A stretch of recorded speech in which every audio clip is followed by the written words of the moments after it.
Alright, dito na naman tayo. May bago na namang witness na lumantad. Naku, talagang madidiin ka talaga dito, Senior Aguila. Grabe talaga itong pinagagawa mo. Totoo palang may mga sundalo ka, may mga army daw. Kaya pala yung sabi nung 12 years old no isang araw, na 12 pa lang sila, hindi sila pinapaaral, pero tinuturuan na sila sa pagtrini. Maghahakot sila ng mga buhangin. Tinuturuan na sila na maging sundalo. Mayroon training area daw, sabi ng bata, kahapon, dito sa Senado. Tapos ito na naman, bagong lumantad, na pinipilit siyang pinakasal, pinag-asawa, na hindi naman niya gusto ang babae. Tapos daw, nakakatawa, pinainom daw siya hindi daw siya tinigasan, kasi daw pagdating daw talaga ng 3 araw, kailangan daw talagang ma-jerjer mo na yung babae, yung asawa mo kuno. Pero ayaw daw niyang gahasain. Utos daw ni Senior Aguila na ipagahasa. Kasi gustong daw ipagahasa kasi authorized na daw siya, ang lalaking maggahasa sa babae dahil kinasal na. Pero sabi ng lalaki dito, ayaw niya kasi hindi niya gusto, at saka ang babae din, hindi rin naman siya gusto. Tsaka hindi naman daw siya tinigasan. Hindi siya tinigasan. Ito na, pinainom daw siya ng tablitas. Pagpainom daw ng tablitas sa kanya, nag-iba daw yung pakiramdam niya. Sabi pa ni Senator Bato, nasarapan ka na. Sabi niya, oo, pero hindi pa rin daw niya ginalaw ang babae. Mabuti ang bait-bait mo naman, kuya. Nagpunta na lang daw siya sa CR at naligo. Diyos ko, hindi daw talaga niya ginagalaw. Ganyan naman talaga eh. Pag pinipilit kang pakasal sa babae na hindi mo gusto, talo na yung babaeng bata pa, ayaw talaga, hindi ka talaga titigasan yan. Grabe naman ito. Rape pa ha?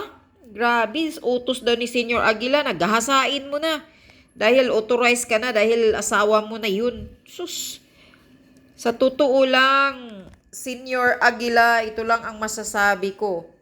Kapag mapatunayan na guilty ka, kasi dumadami na ang mga witnesses at parehas-parehas sila talaga ng mga experience. Parehas silang nararanasan kaya makapagsalita sila dito ng katotohanan sa Senado. Kawawa ka talaga, Senior Aguila, delikado ka dito sa kaso na to. Marami ka talagang kasong haharapin kapag mapapatunayang guilty ka. Lalo pat ito mga witness, kusa silang nagsasalita, walang pumipilit sa kanila. Daming violation na haharapin mo dito, Senior Aguila, kapag mapapatunayan na talagang totoo ang lahat ng sinasabi ng mga witnesses. Kawawa ka, tatanda ka talaga sa kulungan. Okay, pakinggan nyo itong sinasabi ng isang lalaki na hindi tinigasan. Kent Steven Consigna. Doon po sa ipinakitang letrato ni Chair kanina, kasama po kayo doon? Opo, ma'am. Kasama Oh, po. yan. Kasama po Yan kayo. na siya. Tapos kayo po Gwapo ay din.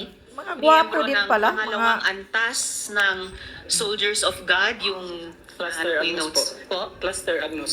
Cluster, oh yun po. Cluster Agnus. Opo. Meron gwapo din po mga kayong kabataan doon. marka tulad ni Jeng, Ito po. Sir Jeng kanina? Meron. At lahat po ba ng miyembro na nasa kapihan ay may ganyan? Hindi lahat, ma'am, kasi yung iba dito lang kinukunan ng Sa daliri? Sus. sa daliri. Pero Diyos ko. sino-sino po yung may ganung Yung- tattoo or marka? Sabi nila, ma'am, yung matatapang daw, magpalaslas daw sa braso. Laslasan. Yung matatapang sa braso. Laslas po yan. And then kapag humihilom na, yun na yung balat. Oo. Yun na yung Tapos yung scar. dugo po, ma'am, sinisignature namin gamit yung balahibo ng manok sa may Wow, papel. parang katipunan. Sinisignature nyo yung dugo nyo sa papel. So parang ginagaya ba yung katipunan noon? Kaya nga. Hindi ko alam po, ma'am, Hindi nyo pero alam. ganun po yung ginagawa. Okay. Lahat po ba ng levels ng Soldiers of God may ganon? Depende po ma'am depende po sa Yung matatapang. matatapang po na Yan. nagpapaiba. Pati po ba yung mga bata sa fetus, Opo, 6 to opo, 7 years may- old? May ganun na? Yan ang sundalo ni ano po, Senyor yung Aguila, oh. bata, sa kamay daliri lang po. Sa kamay, sa daliri.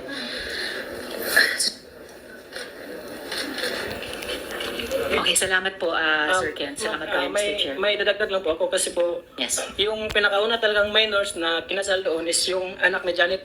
Tapos yung kapartner niya po is kaplaton ko po sa Cluster Agnos. Sa Cluster Agnos po kasi nung nandun pa ako, may 13, may ano po, hinihinati-hati siya ng 13 platons. Yung member po is umabot may 30, 20 plus ganun po. Tapos yung partner ng anak niya is kaplaton ko po. Tapos kabarangay ko din po sa Socorro. Ilang taon yung anak ni Miss Janet? Ano po, 12 years old nung kinasal, tapos yung babae pa, 13 yata yun, kung hindi ako nagkamali. Tapos, isa po ako doon ma'am sa kinasal, 18 po ako nung kinasal ako ni Senyor Aguila, tapos yung kapartner ko po is lesbian po, 24 years old. Lesbian. Tapos, Kaya pala hindi ka tinigasan. Nangyari po, kapag tatlong gabi di mo makuha yung babae, pinapatawag po. Tapos, yung time po nung di ko ginalaw talaga yung babae, pinatawag ako ni Senyor. Tapos, sinabihan ako na gahasain ko daw. Dahil Grabe. asawa ko na daw yun, authorized na daw ako na gumahasa sa kanya. Tapos, sinutosan niya po si Janet na kumuha po ng tabletas po, yung gamot pinainom sa akin. Di ko matukoy kung anong gamot yun, pero Sino Janet? Janet Ahok po. Ako. Sige, hindi niyo. Tapos, yun po, ininom ko naman yung gamot, pero nung kagabihan po, yung pagkatapos kong inumin, wala pa siya masyado epekto. Nung umuwi na ako po, doon na nag-iba yung reaksyon ng katawan ko. Tapos, di ko na alam kung nung parang lutang po talaga ako. Tapos, nung kagabihan po is, gusto ko pong maggalawin yung babae, pero hindi ko talaga ginawa kasi wala akong gusto. Tapos, parehas din kami walang gusto kasi pilit lang din na kinasal. So, ang nangyari po is, pumunta po ako ng CR, doon po, tapos Naligo na lang. binasa ko po yung katawan ko, tapos bumalik, parang bumalik yung reaksyon ng Para katawan ko. mahimasmasan. Tapos, yung sa training po, na yung mga dinidry nila is, may Diyos time ko. din po na may pumutok na baril doon sa function hall. Yung tinuruan kaming mag-disassemble at mag-assemble. Tapos, So, totoong baril ito Totoo po kung yun, ma'am. dinisarman nyo at inassemble ulit. opo, tinuruan kami noon. Tapos, sa plato namin hindi natapos kasi may pumutok. Tapos, pagkatapos nung pumutok yung baril is, pinatusok ulo po kami sa may tiles po, ma'am. Ano kayo? Tusok ulo po sa tiles. Tusok Bakit ulo. kayo pinatusok ulo? Yung bali punishment po, ma'am. Tapos, Ay, may pumutok na opo. baril. Sinong nagbatusok ulo? Sila po din doon sila mag-staff sa Agnos, sila si Daryl Buntad, si Johnny Landag, Jubilito, Chicoso. Darrell Buntag. Sino Parang mandasyon din po ni Senyor Aguila. Tapos, parang mandasyon po ni Senyor Aguila na gawin sa amin yung punishment. Utos Kasi ni siya yung Senyor Aguila. staff sa amin sa Ano, ginawa mo yan? Magandang hapon, kasama doon si Ibrahim. Ginawa mo ba? Hindi. Hindi po totoo, sir. Deny na naman. Totoo. Yes po, sir. Kasi,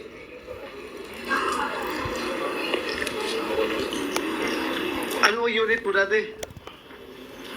sa sir, sa RPSB 13 doon sa Adlay, sir. RPSB 13. Yes po, sir. Ano to, sundalo? Dati? Tusok ulo. Tunay na sundalo o Alam mo, pulis? Ito bata. Sa totoo lang, mas naniniwala ko dito eh.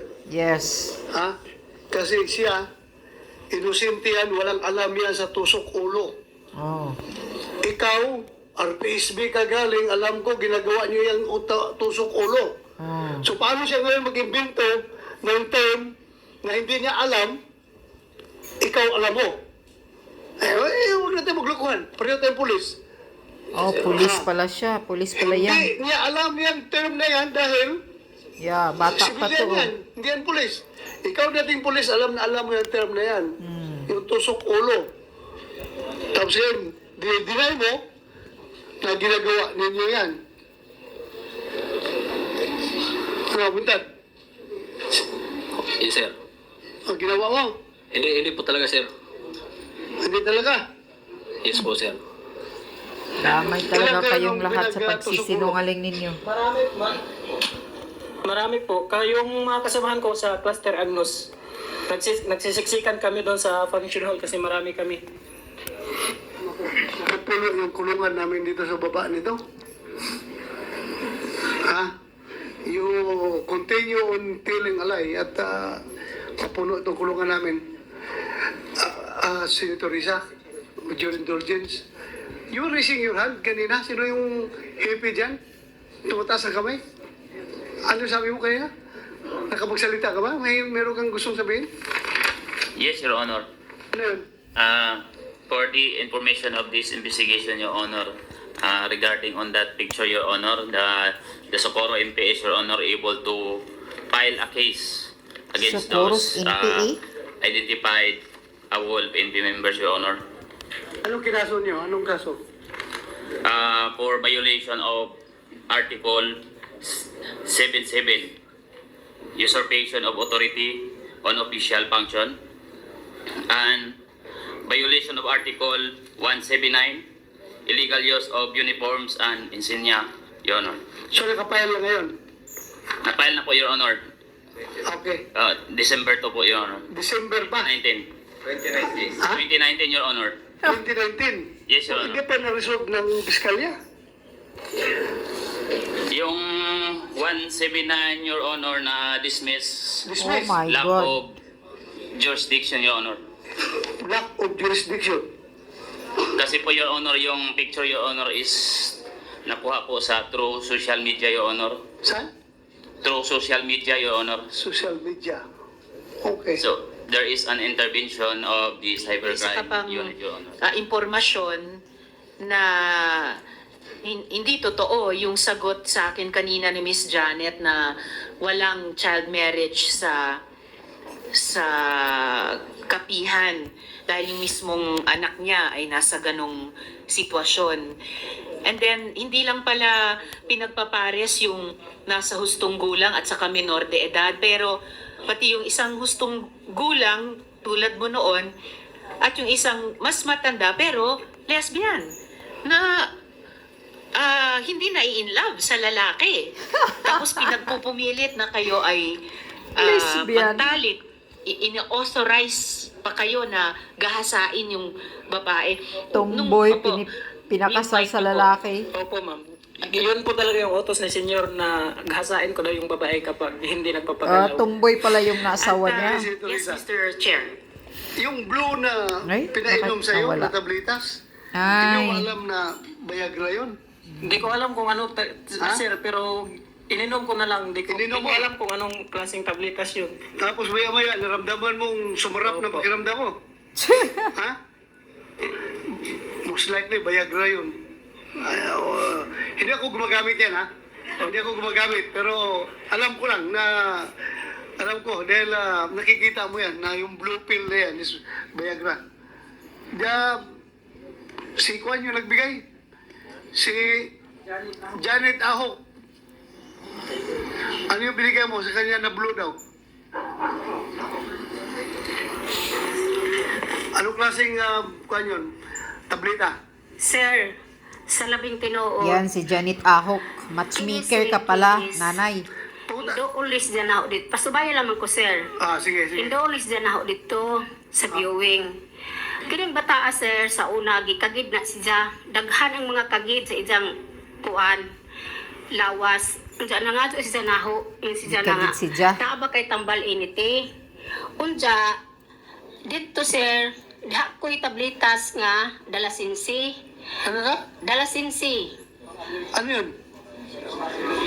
Dalasinsi, sir. Dala sisi. Oh. Wala. Okay. Mao may Anong kulay? kulay Blue? sa sir. Blue ang kulay? Mura na siya og brown, sir. Mo Brown. dito may pagkamaroon. Okay. Oh. Nangadyo ra na siya nagtablita nawala so yan na siya naman. ingon nga akong gitagaan og mga bisan unsa tablita sa tunga isang pangadyo na sir. Oh, Kay gilagid na siya sa una sir. excuse me po, Mr. Chair, is yung sinabi po ko po kasi nung pinatawag kami is hindi po tumatayo yung junjun ko kaya sabi ko nga hindi ko kayang galawin yung babae tapos yung binigay po para yung alam ko sa pagkakaintindi ko po is para sa ano talaga yung pampagana. Tumatayo si Junjun.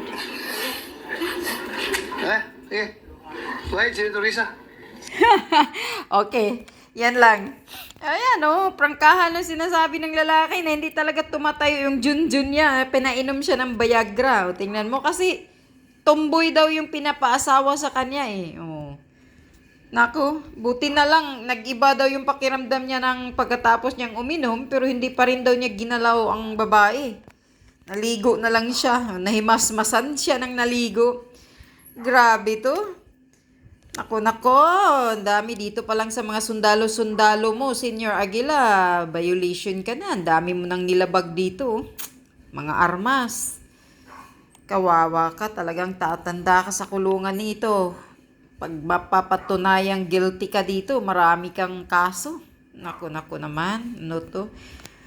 Kailangan to madaliin ito at talagang gigisingin na yung mga nanay doon na nagpauto-uto pa rin. Talagang puntahan sana doon sa Socorro, sa lugar na yun at gigisingin na yung mga tulog pa rin ang utak doon. Kailangan may gumawang aksyon agad para ma-rescue yung mga kabataan, mapaaral, mailabas dyan. Yun lang yun ang obserbasyon ko. Kailangan talaga silang ng malaking tulong at atensyon sa gobyerno para mabuwag na yan.